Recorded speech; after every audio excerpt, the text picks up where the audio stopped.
नमस्ते दोस्तों। आयुर्वेद के अनुसार वात, पित्त और कफ ऐसे 3 दोष हमारे शरीर में होते हैं और उसी के अनुसार बीमारियां भी हमारे शरीर में बनती बिगड़ती रहती है। जो छोटे बच्चे होते हैं, जो जस्ट पैदा हुए हैं, ऐसे 0 to 16 ईयर्स के एज ग्रुप में कफ दोष ज्यादा होने की वजह से ऐसे बच्चों में सर्दी, खांसी, जुकाम होना ये कॉमनली दिखाई देता है। 16 ईयर्स ऑनवर्ड्स टिल 35 ईयर्स पित्त का प्राबल्य हमारे शरीर में ज्यादा होता है, तो ऐसे व्यक्तियों में एसिडिटी होना, गैस बनना, पेट साफ न होना, बाल जल्दी पकना, गिरना, ऐसे सारी समस्या दिखती है। और 35-40 ईयर्स के बाद जब हमारे शरीर में वात नेचुरली बढ़ने लगता है तो जोड़ों में दर्द होना सबसे कॉमन शिकायत होती है। ऐसे में बहुत सारे लोगों में गर्दन में दर्द, कमर में दर्द, घुटनों में दर्द, शोल्डर जॉइंट में पेन, सूजन आना, ऐसे सारे लक्षण दिखाई देते हैं।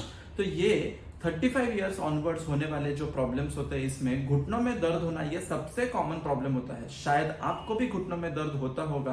तो ये घुटनों के दर्द के लिए हम क्या घरेलू उपचार कर सकते हैं या फिर हम ये घुटनों का दर्द प्रिवेंट कैसे कर सकते हैं, इसी के बारे में इस वीडियो में हम जानकारी लेने वाले हैं। नमस्ते दोस्तों, मैं डॉक्टर रुपेश आमले और आप सबका मेरे चैनल पर स्वागत है। घुटनों के दर्द को अगर हमें प्रिवेंट करना है या कम करना है तो हमें नी जॉइंट की एनाटॉमी समझ लेनी बहुत जरूरी है।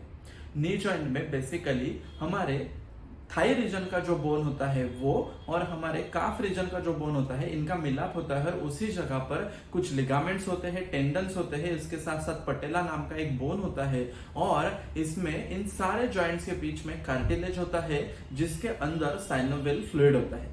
ये साइनोवियल फ्लूइड लुब्रिकेशन का काम करता है ताकि जब भी हम चलते हैं, कोई भी प्रकार की मूवमेंट करते हैं, खेलते हैं, कूदते हैं, तो ऐसे समय पर दो बोन्स एक दूसरे को टच नहीं कर पाते।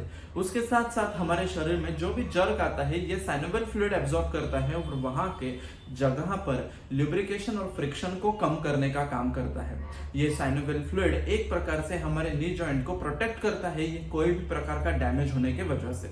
इसके साथ साथ हमारे नी जॉइंट को स्टेबिलिटी लिगामेंट्स यानी कि anterior cruciate ligament, posterior cruciate ligament और टेंडन्स के वजह से मिलती है, जिस वजह से हम नी जॉइंट के ऊपर पूरे दिन तक खड़े रह सकते हैं, कोई भी प्रकार का काम कर सकते हैं, फुटबॉल जैसा प्ले कर सकते हैं या फिर running, jogging, walking, swimming, dancing, ऐसे सारे एक्टिविटीज हम कर सकते हैं। और सारी एक्टिविटीज करने के लिए, मोबिलिटी अच्छे से होने के लिए हमारा नी जॉइंट हेल्दी रहना बहुत जरूरी है। नी जॉइंट को हेल्दी रखने के लिए या फिर आपके घुटने में दर्द होता है तो वहां पर एग्जैक्टली पैथोलॉजी क्या है वो हमें समझ लेना चाहिए।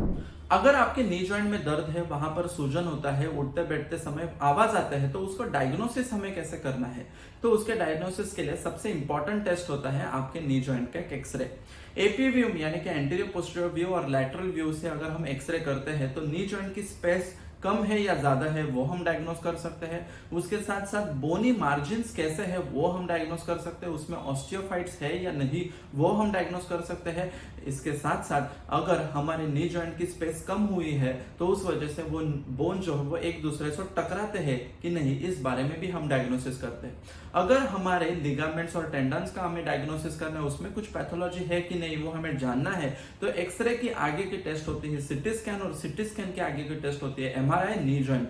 अगर हम एमआरआई नी जॉइंट करते हैं उससे हमें सॉफ्ट टिश्यू और बोन्स के बारे में बहुत इंपॉर्टेंट चीजें पता चल जाती है, जिस वजह से वहां पर सूजन, पानी जमा होना, बर्साइटिस होना या कोई भी प्रकार की पैथोलॉजी हो तो उसका डायग्नोसिस 100% कंफर्म हो जाता है और उसी के अनुसार हम ट्रीटमेंट या प्रिवेंटिव मैकेनिज्म्स कर सकते हैं। नी जॉइंट में जो दर्द होता है उसके पीछे के कुछ कारण हमें समझ लेना बहुत जरूरी है। इसमें सबसे पहला जो कारण है वो होता है एजिंग प्रोसेस।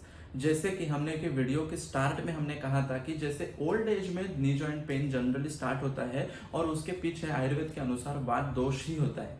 तो एजिंग प्रोसेस में बेसिकली होता यह है कि हमारे बोन्स में जो मिनरल्स होते हैं वो कम हो जाते हैं और इसी वजह से वहां पर डीजनरेटिव चेंजेस आना चालू हो जाते हैं। इसी डीजनरेटिव चेंजेस के वजह से वहां का साइनोवियल फ्लूइड कम हो जाता है, नी जॉइंट का स्पेस कम हो जाता है और दोनों हड्डियां एक दूसरे के पास में आने लगती है और उसी वजह से वहां पर दर्द होने लगता है।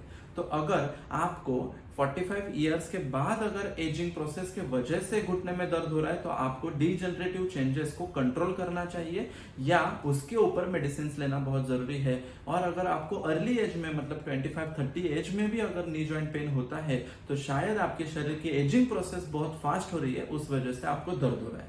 सेकंड इंपॉर्टेंट फैक्टर, अगर आपके घुटनों में दर्द है तो आपको विटामिन डी या कैल्शियम आपका चेक कराना चाहिए।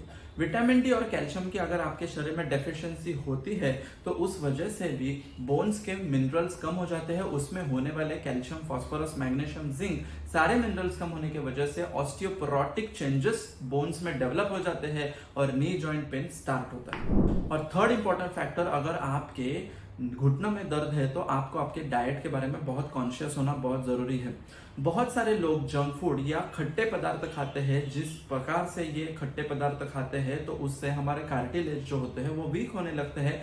टेंडन्स या लिगामेंट्स में भी वीकनेस आ जाता है। उस वजह से जब भी हम वॉकिंग, रनिंग की एक्टिविटी करते हैं तो उसमें घुटनों के ऊपर अतिरिक्त प्रेशर आने लगता है और वो प्रेशर वो नी जॉइंट हैंडल ठीक तरह से नहीं कर पाता।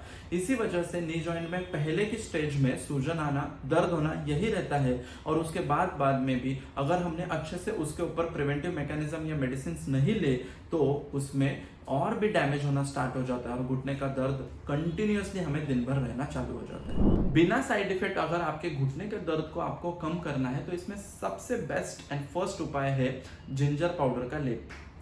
ये जिंजर पाउडर का लेप बनाने के लिए आपको बाजार से जिंजर की पाउडर लेकर आना है और उसको गर्म पानी में थोड़ा थोड़ा मिलाकर उसकी मेहंदी जैसी पेस्ट तैयार करनी है। जिंजर पाउडर की पेस्ट तैयार होने के बाद ये गुनगुनी होने की अवस्था में ही हमें घुटने के ऊपर लगाना है। उसका एक पतला अच्छे से लेप करके रखना है। एटलीस्ट 30 to 35 मिनट्स तक ये लेप आपको रखना है। जब तक कि 30 मिनट्स के टाइम पीरियड में ये लेप अच्छी तरह से सूख जाता है और जिंजर में होने वाले कुछ एंटी इंफ्लेमेटरी जो कंटेंट्स होते हैं, केमिकल कंस्टिट्यूएंट्स होते हैं, वो हमारे स्किन के अंदर एब्जॉर्ब हो जाते हैं। स्किन में एब्जॉर्ब होने की वजह से वहां का इन्फ्लेमेशन, वहां की सूजन, वहां पर होने वाले जो पेन सिग्नल्स होते हैं उनको कंट्रोल किया जाता है और लेप का एप्लीकेशन के तुरंत बाद हमें इंस्टेंटली पेन में रिलीफ लगना चालू हो जाता है। अब ये जो रेमेडी है ये हम एक्सटर्नली करते हैं, उस वजह से हमारे स्किन के ऊपर या हमारे बाकी ऑर्गन्स के ऊपर कोई भी बुरा असर नहीं होता। लेकिन हमें ये रोजाना ना करते हुए एक दिन छोड़कर करना है, जिससे कि हमारे घुटने के ऊपर की स्किन भी अच्छी रह जाए और उसके साथ साथ घुटने में स्ट्रेंथ भी आ जाए। घुटने के दर्द के लिए सेकंड इंस्टेंट उपाय जो है वो आपको करना है सहचर का काढ़ा। सहचर के काढ़े में 3 इंपॉर्टेंट इंग्रेडिएंट्स होते हैं। एक होता है सहचर का पाउडर, सुरदारू का पाउडर और नागर का पाउडर। ये तीनों इंग्रेडिएंट्स आपको कोई भी near by Ayurvedic medical stores में इजीली अवेलेबल हो जाते हैं। आपको ये तीनों इंग्रेडिएंट्स को इक्वल क्वांटिटी में लेना है और इक्वल क्वांटिटी में लेने के बाद उसका 1 टेबलस्पून पाउडर 1 ग्लास गर्म पानी में आपको लेकर 5 मिनट के लिए हल्का सा उसको उबालना है। ऐसे उबाल कर उसको आधा ग्लास करना है और इसी प्रकार से तैयार किया हुआ ये आधा ग्लास काढ़ा सुबह के खाली पेट और शाम के खाली पेट आपको दिन में 2 बार लेना होता है। सहचर के काढ़े से सबसे इंपॉर्टेंट फायदा ये होता है कि हमारे शरीर में जो बढ़ा हुआ वात रहता है उसको वो कंट्रोल करता है।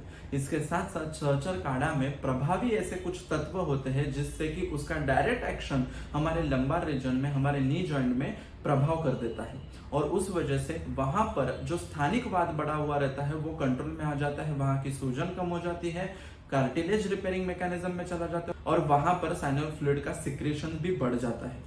इसी प्रकार से सहचर आदि काढ़ा का प्रयोग हम लगातार 2-3 महीने तक करते हैं तो उससे हमारे नी जॉइंट में अच्छी तरह से रिलीफ मिल जाता है। घुटने के दर्द के लिए वैसे तो हमने काफी उपाय कर लेते हैं, लेकिन ऐसे समय पर हमें इंस्टेंट रिलीफ मिलने के लिए या घुटने का दर्द कभी कभी रात के समय बहुत ज्यादा मात्रा में पड़ता है तो हमें मसाज का तेल उसके ऊपर लगाना चाहिए। बेसिकली घुटने का दर्द होता ही साइनल फ्लूइड के कम होने की वजह से होता है, जिससे कि उठने बैठने के टाइम हमारे घुटनों से आवाज आने लगता है। वहां का लुब्रिकेटिंग फ्लूइड कम होने के वजह से वहां पर इफ्यूजन यानी कि पानी स्त्रवना चालू हो जाता है और वहां का सूजन बढ़ जाता है। वो सब हमें कम करने के लिए एक मसाज तेल आपको यूज करना है। उस मसाज तेल में 3 इंपॉर्टेंट इंग्रेडिएंट्स होते हैं। उसमें सबसे इंपॉर्टेंट इंग्रेडिएंट है नीलगिरी, दूसरा इंग्रेडिएंट उसमें होता है हल्दी और तीसरा होता है कापूर। इन तीनों द्रव्यों में इस प्रकार की प्रॉपर्टीज होती है कि उससे लगाने के बाद हमें इंस्टेंट रिलीफ मिल जाता है।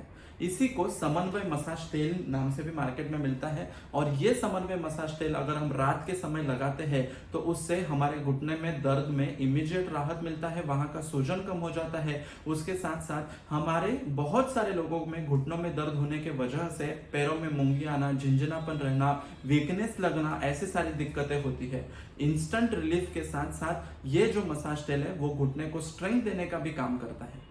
तो इस प्रकार से अगर आपके भी घुटने में दर्द है तो आपको जिंजर पाउडर का लेप लगाना है, सहचरादि का काढ़ा पीना है और समन्वय मसाज तेल का रात के समय एप्लीकेशन करना है।